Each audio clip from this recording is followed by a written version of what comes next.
حبايبي الحلوين، عاملين ايه؟ يا رب تكونوا بخير.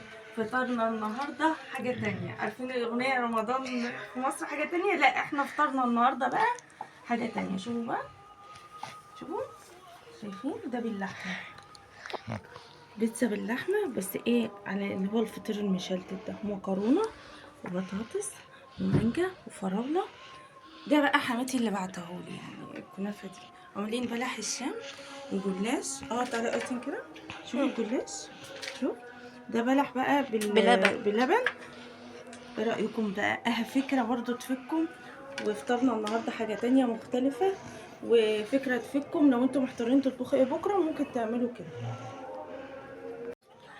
يلا اسيبكم بقى على خير، هروح افطر.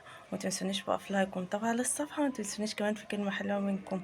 كل سنة وانتم طيبين. باي باي.